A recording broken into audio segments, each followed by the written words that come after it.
Bapak Ibu asesor yang terhormat, perkenalkan, nama saya Joyce Catherine, SKPMN. Saya merupakan dosen tetap di Fakultas Keperawatan, Universitas Pelita Harapan.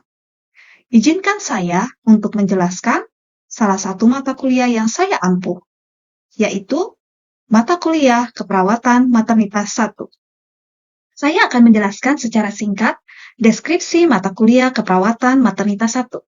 Mata kuliah ini terdiri dari 2 SKS, yang semuanya terdiri dari teori, dengan kode mata kuliah NU 1243, di mana metode pembelajaran yang akan dilakukan yaitu hybrid, dengan melakukan in-person class dan asynchronous class, yang dilakukan melalui Moodle. Mata kuliah ini merupakan prasyarat untuk mengikuti mata kuliah Keperawatan Maternitas 2 selanjutnya. Adapun deskripsi mata kuliah Keperawatan Maternitas 1 adalah mata kuliah ini merupakan mata kuliah keahlian yang membahas tentang upaya meningkatkan kesehatan reproduksi perempuan usia subur, ibu hamil, ibu melahirkan, nifas, di antara 2 masa kehamilan, dan bayi baru lahir fisiologis dengan penekanan pada upaya preventif dan promotif. Adapun konsep teori yang mendasari adalah continuity of care, bonding attachment, dan safe motherhood dalam konteks keluarga dan sikap perawat Kristen yang memandang manusia sebagai image of God, serta menampilkan keterampilan yang kompeten secara legal, etis, kritis, logis, holistik, dan komprehensif dengan memperhatikan culture sensitive, religion, and faith of patient. Berikut adalah capaian mata kuliah Keperawatan Maternitas 1 yang terdiri dari 6 CPMK, yang masing-masing sudah diuraikan dengan ABCD, yaitu A untuk audience, B untuk behavior, C untuk condition, dan D untuk degree. Jadi di sini para mahasiswa dapat memahami dan mengetahui target pencapaian dari mata kuliah ini sehingga dapat lulus dari mata kuliah ini. Sebelumnya di awal saya sudah menjelaskan bahwa mata kuliah ini diberikan dengan metode hybrid, yaitu secara in-person dan synchronous class. Metode pembelajaran mata kuliah ini dibagi menjadi 3 bagian, yaitu sebelum kelas berlangsung, selama kelas berlangsung, dan setelah kelas berlangsung. Yang pertama, pada sebelum kelas berlangsung, di sini mahasiswa diharapkan dapat belajar mandiri dengan membaca materi yang sudah diberikan dalam bentuk PowerPoint dan juga dalam bentuk video yang dapat diakses oleh para mahasiswa di LMS atau Moodle. Mahasiswa juga diharapkan membaca artikel jurnal terkait topik yang dipelajari pada minggu tersebut. Mahasiswa diharapkan aktif mencari sumber dari buku ataupun internet. Dan mahasiswa juga diharapkan merangkum materi pembelajaran serta menyiapkan bahan diskusi kelompok. Kemudian, selama kelas berlangsung, pada saat kelas in-person atau synchronous class, diharapkan mahasiswa dapat hadir, mengikuti pembelajaran di kelas, dan aktif untuk berdiskusi. Sedangkan pada saat asynchronous class, mahasiswa harus mengakses Moodle untuk menonton dan mempelajari materi yang disediakan dalam bentuk audiovisual video dan diharapkan mahasiswa dapat aktif dalam forum diskusi. Kemudian, setelah kelas berlangsung, mahasiswa diharapkan mengerjakan tugas-tugas yang diberikan oleh pengajar dan mahasiswa wajib mengikuti kuis dan evaluasi pembelajaran dengan mengikuti ujian tengah semester dan ujian akhir semester. Berikut adalah evaluasi pembelajaran pada mata kuliah ini yang terdiri dari 3 kategori, yaitu UTS, UAS, dan KAT 1. UTS merupakan evaluasi pembelajaran mata kuliah dari topik 1 sampai topik 7. UTS berbobot 30% yang akan dilaksanakan pada week ke-8. Sedangkan UAS adalah evaluasi pembelajaran mata kuliah dari topik ke-9 sampai topik ke-15, yang bobotnya sama sebesar 30%, di mana UAS ini akan dilaksanakan pada week ke-16. Untuk KAT 1, bobotnya adalah 40%. KAT 1 terdiri dari 2 penilaian, yaitu kuis yang sebesar 20% dan artikel reading sebesar 20%, sehingga totalnya menjadi 40%. Penjelasan mengenai KAT 1 akan saya jelaskan pada slide berikutnya. Seperti yang saya jelaskan sebelumnya, bahwa Kat 1 terdiri dari artikel reading dan juga kuis.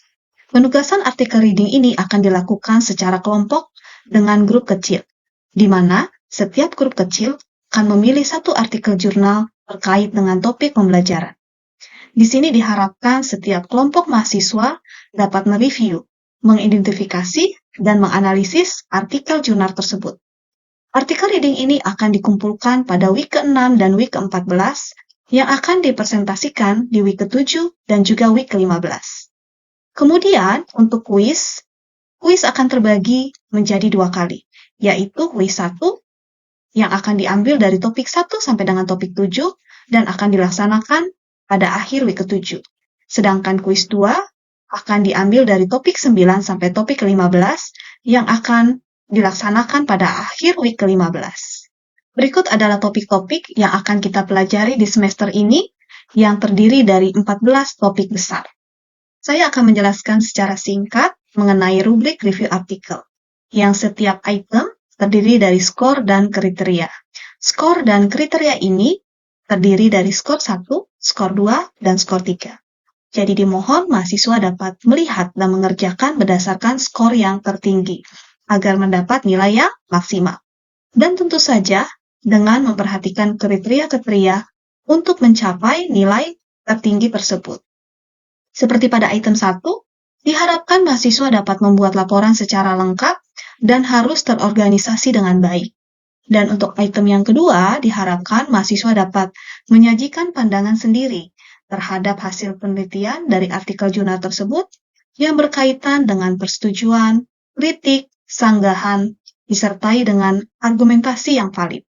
Item yang ketiga berhubungan dengan tata penulisan, dan item yang terakhir terkait dengan ketepatan waktu pengumpulan tugas.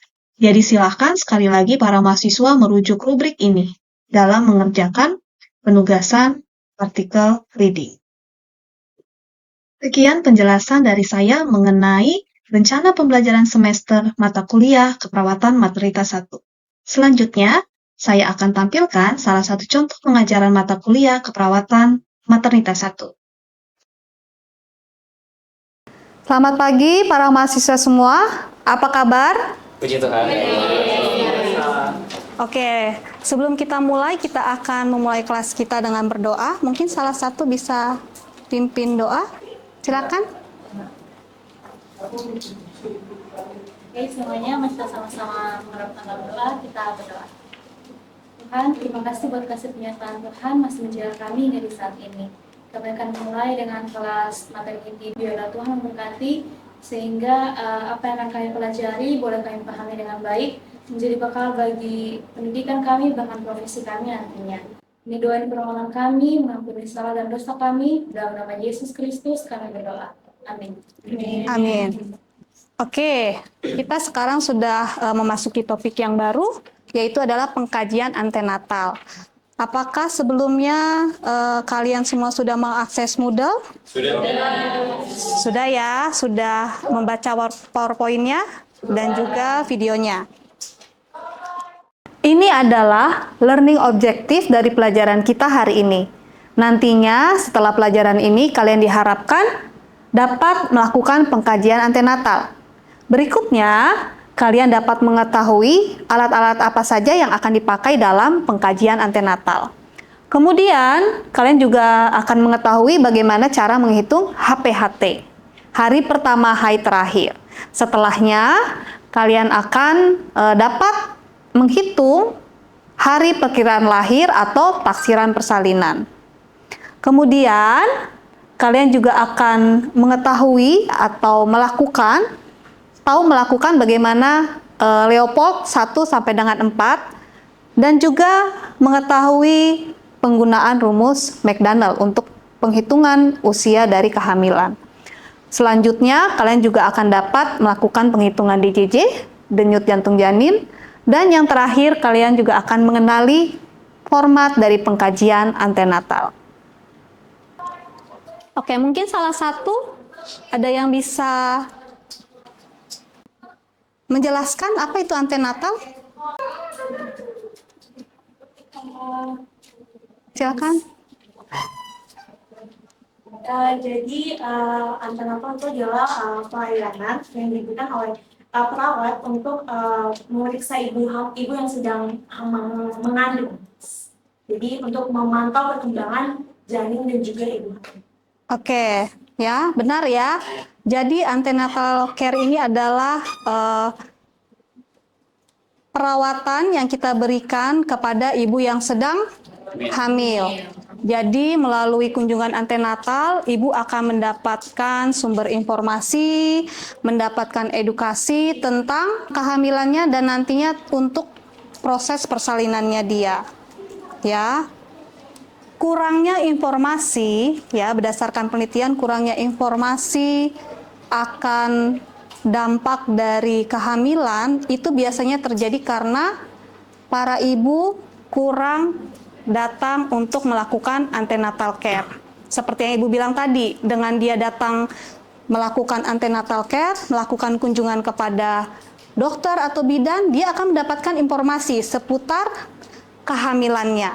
Sehingga apabila didapatkan ya hal-hal yang nanti akan menghambat persalinannya bisa dideteksi lebih awal. Ya. Oke, untuk antenatal care sendiri, kalau sang ibu melakukan kunjungan, kira-kira apa standar yang akan didapatkan? Ada yang tahu? Ada berapa T? Ada 7 atau 14? Ada 14, tetapi standarnya bisa 7. Apa saja boleh sebutkan? Yang pertama? Timbang berat badan, tekanan darah, TFU, pemberian tablet FE ya, kemudian imunisasi tetanus, lalu pemeriksaan HB, yang ketujuh pemeriksaan PDRN. Oke, ya kita lanjut ya. Jadi di sini ibu tekankan lagi bahwa ANC ini berguna untuk menjaga ibu hamil dapat melalui masa kehamilannya, masa persalinan dan masa nifas dengan baik dan selamat serta melahirkan bayi ya sehat. Oke, minimal kunjungan melakukan ANC ada 4 kali ya minimal. 1 kali pada saat trimester pertama, 2 kali trimester kedua, yang kedua trimester kedua, baru yang 2 kali di trimester ketiga. Jadi totalnya 4 minimal. Tapi kalau misalnya ibu ingin lebih, bisakah? Bisa ya. Oke. Ini adalah alat-alat ya yang nanti akan dipakai jika nanti kalian akan melakukan pengkajian ANC. Ya, pasti sudah pada tahu ya alatnya. Ya, timbangan, kemudian ada tensi ya, kemudian ada ini lanek ya. Ini lanek, kemudian kalau yang di ujung sana Doppler. Ya, apa bedanya? Pemakaiannya ya, kalau untuk Doppler bisa dipakai di kehamilan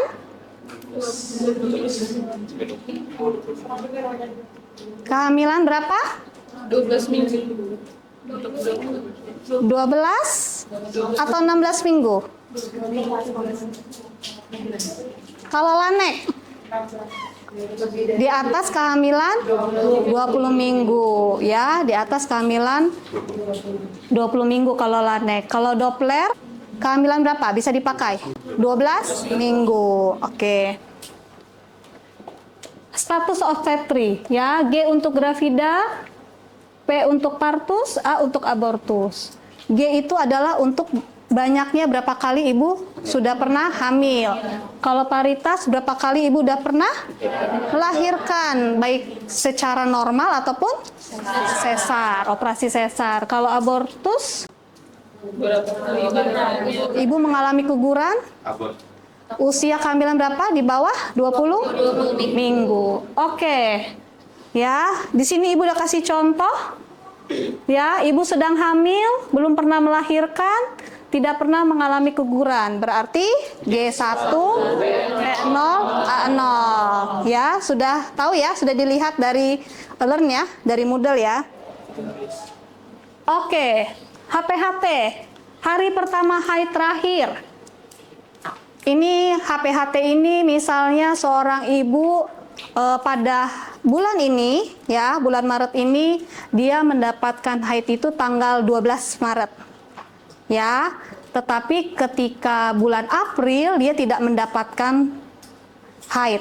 Jadi ketika ditanya HPHT-nya kapan? Berarti 12 Maret.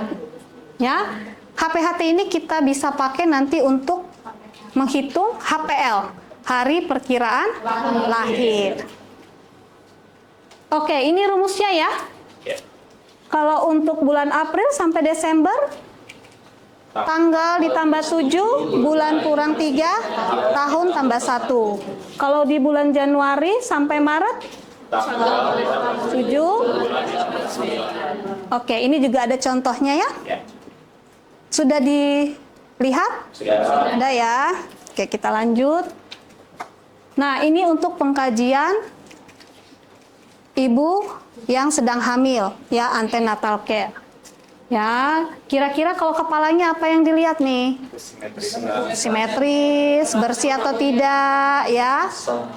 Adakah nyeri ketika ditekan, ya? Kemudian untuk wajah, ya, yang dicek adalah apa?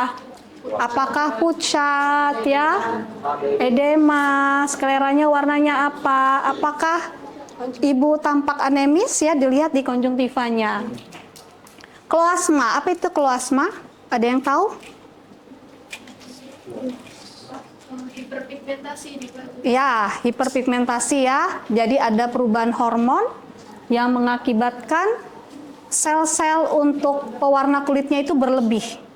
Ya, makanya agak kecoklatan. Oke. Yang lainnya leher, udah dibaca ya? Dada yang diperiksa apa aja, pinggang, ya. Jadi pengkajian ini sama seperti yang kalau kalian dipelajari di keperawatannya. Yang lainnya mulai dari head, tutup. Ya, ini ada ekstremitas, juga abdomen, dan juga genitalianya. Oke.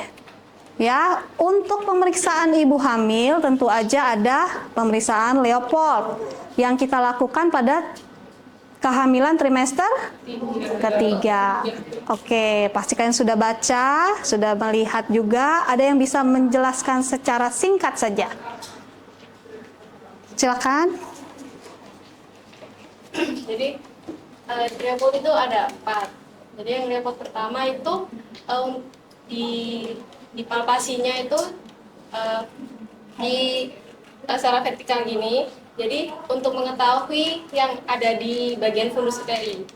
Jadi bagian apa? Jadi kalau misalnya terasa bulat lalu lunak itu artinya bokong janinnya. Kalau terasa bulat lalu keras itu berarti kepala bayinya. Terus juga selain itu juga untuk mengukur tinggi fundus uteri. Jadi setelah tahu yang atas itu yang di fundus uteri lalu bisa diukur tinggi fundus uterinya. Lalu yang Leopold 2 itu untuk mengetahui bagian janin yang ada di samping-samping ibunya, ibu yang ada di kanan kiri. Nah, itu kalau misalnya terasa kecil-kecil itu berarti ekstremitas janinnya.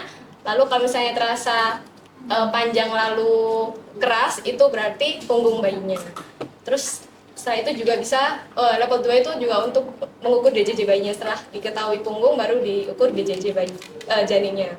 Lalu yang ketiga itu Leopold 3 itu untuk mengetahui bagian janin yang ada di simfisis pubis ibunya. Jadi kalau ya sama kayak Leopold 1 tadi, kalau misalnya terasa bulat lunak itu bokong, kalau terasa bulat keras itu berarti kepala. Gitu. Kalau terus juga digoyang-goyangkan. Kalau misalnya bisa digoyangkan berarti itu belum masuk ke PAP. Tapi kalau udah nggak bisa digoyang-goyangkan itu berarti kalau bisa digoyangkan berarti belum masuk PAP. Kalau nggak bisa digoyang-goyangkan berarti sudah masuk PAP.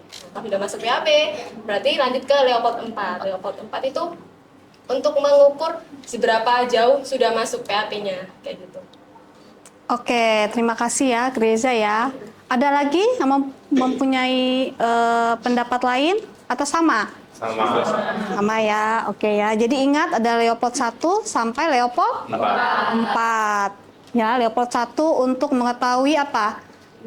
Apa yang di bagian atas dari fundus dan juga untuk mengetahui kehamilannya sudah berapa minggu ya.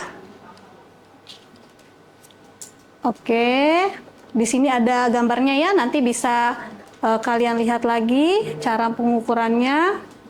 Ini tadi Leopold 2, sudah dijelaskan juga. Leopold 3, Leopold 4. Oke, sekarang kita lanjut ke teknik pemeriksaan dari McDonald. Ya, untuk menentukan umur kehamilan berdasarkan tadi TFU yang sudah didapat dari mana?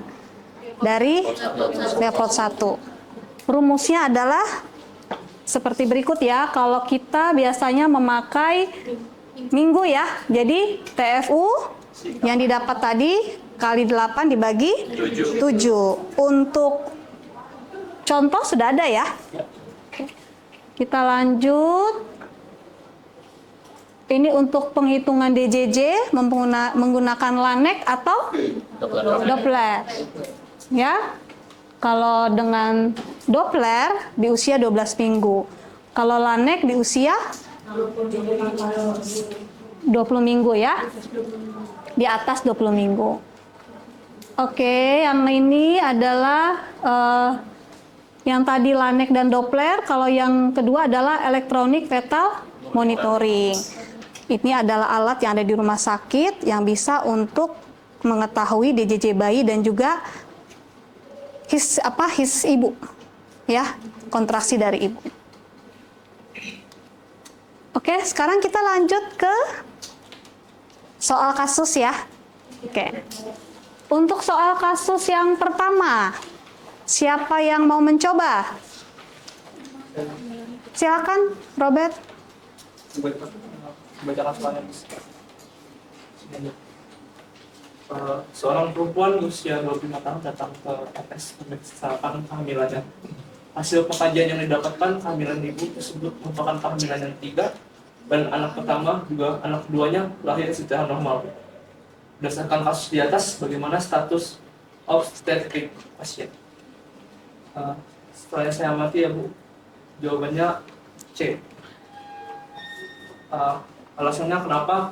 Karena ibu tersebut merupakan kehamilan yang ketiga, jadi bidannya 3 dan sudah itu melahirkan 2 anaknya secara normal, anak pertama dan juga anak keduanya, jadi statusnya 2 dan tidak ada aborsi, jadi hanya. Bagaimana yang lain, setuju? Setuju. Nah, duduk, terima kasih. Soal berikutnya, yang kedua, siapa yang ingin mencoba? Ya, silakan, Rahel. Jadi berdasarkan dari saya baca ulang lagi soalnya. Langsung jawab, diterangkan boleh. Berdasarkan kasus itu jawabannya itu yang lebih karena yaitu sekarang sedang ada anak ketiga pasiennya. Terus anak pertamanya itu keguguran. Anak ketiga berarti G-nya 3, anak pertama keguguran berarti hanya 1, anak kedua lahirnya secara normal berarti P1. Di mana yang lainnya? Setuju, benar ya. Soal yang ketiga, siapa mau mencoba? Silakan, Naulan. Jadi dari soal yang ketiga itu HPHT-nya tanggal 16 Januari 2024 berdasarkan rumus legal itu bulan Januari, jadi tanggalnya ditambah 9, bulannya ditambah tanggalnya ditambah 7, bulannya ditambah 9, tahunnya tetap tidak ditambah. Jadi jawabannya 23 Oktober 2024. Gimana, benar? Benar. Soal berikutnya, siapa mau mencoba? Jadi di soal kasus itu tinggi fundus uteri dari pasien itu 28 cm. Kalau menggunakan rumus McDonald, dia itu kalau untuk hitungan minggu dia dikalikan 8/7. Jadi 28 dikali 8/7 itu hasilnya 32 minggu. 32 minggu ya, benar? Benar. Ya. Berarti sudah pada ini ya sudah pada pintar dalam penghitungan PFU, ya, HPHT, dan juga status obstetri. Sekarang sudah bawa format pengkajiannya? Oke, Ibu sudah menaruh soal kasus pengkajian, ya. Nanti kalian boleh membacanya, ya. Kemudian kalian kerjakan dari kasus tersebut untuk kalian isi sesuai dengan data yang ada, ya. Ini adalah format pengkajiannya. Mungkin ada yang mau ditanyakan untuk isi format pengkajian ini? Ada yang kurang jelas? Ini saya mau tanya, Miss. Ya. Kayak di nomor 3 ini tentang apa namanya, history of pregnancy, dan ini ada tabelnya begitu, Miss. Oh, ini iya. maksudnya gimana ya, dan cara pengisiannya? Oke, kita buka ya. Buka tabel yang ini. Temannya ada yang bertanya. Jadi di sini yang tabel nomor 3 itu adalah riwayat kehamilan, persalinan, dan nifas. Jadi ketika kalian mengkaji pasien atau ibu tersebut, kalian tanya. Misalnya ibunya sedang kehamilan ketiga sekarang, berarti kan ada kehamilan pertama, kedua yang sudah lewat.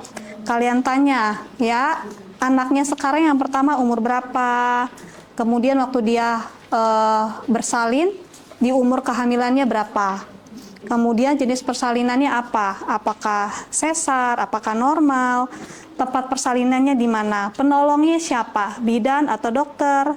Ya, lalu untuk bayinya berat badannya berapa, panjang badannya berapa, keadaan waktu lahir bagaimana, kemudian untuk masa nifasnya keadaan ibunya gimana, ya, apakah ada infeksi atau tidak, dan untuk proses laktasinya gimana, apakah dia memberikan ASI eksklusif atau dengan susu tambahan atau formula. Jelas, Elkana? Jelas. Oke, ada lagi yang mau bertanya? Ya, silakan. Di nomor 7 yang di riwayat sosial, di situ saya kurang ngerti sama yang itu ada kawin 1, kawin 2, terus kehamilan direncanakan, tidak direncanakan, diterima dan tidak diterima. Nah itu maksudnya kayak gimana? Baik, kita buka ya yang nomor 7 riwayat sosial.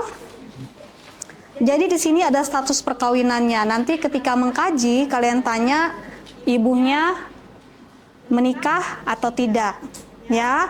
Kalau dia menikah, ini merupakan pernikahan pertama atau pernikahan kedua. Bisa saja ya suaminya meninggal, ya. Jadi dia ini adalah pernikahan kedua, seperti itu. Ya, paham ya? Paham.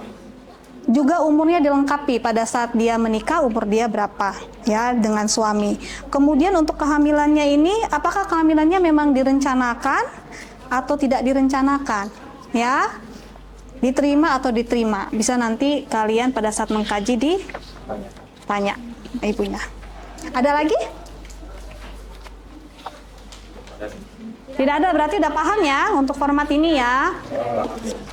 Jadi jangan lupa untuk mengerjakan tugas pengkajiannya yang sudah ibu taruh di Moodle, dan nanti ketika kalian sudah mengerjakan jangan lupa untuk mensubmitnya. Dan ibu juga mau ingatkan untuk yang artikel reading ya, artikel reading untuk tugas grup kecilnya juga dikerjakan, dan jangan lupa untuk melihat rubriknya dan mengumpulkan di Moodle sesuai dengan waktunya. Paham semuanya? Jelas ya? Baik, sampai di sini kelas kita mengenai pengkajian antenatal. Ya, semoga dapat dipahami dan nantinya boleh berguna ya ketika kalian nanti melayani pasien di rumah sakit ataupun nanti ketemu di klinik, di bidan atau di puskesmas. Ya, kelas kita sampai di sini, kita akan menutupnya dengan doa tutup. Bisa ada yang salah satu berdoa? Teman-teman, untuk pertemuan kita pada hari ini, kita bersatu dalam doa. Bapa yang di surga, yang kami sembah dalam nama Tuhan Yesus Kristus, kami ucap syukur Tuhan untuk kasih karunia penyertaan-Mu Tuhan di sepanjang kehidupan kami. Lebih Tuhan, pada siang hari ini telah kami selesaikan Tuhan pembelajaran maternitas kami. Bila Tuhan apa yang kami pelajari dapat tertanam baik dan berbuah baik Tuhan untuk bagi kami ataupun bagi orang-orang di sekitar kami akan kami tolong.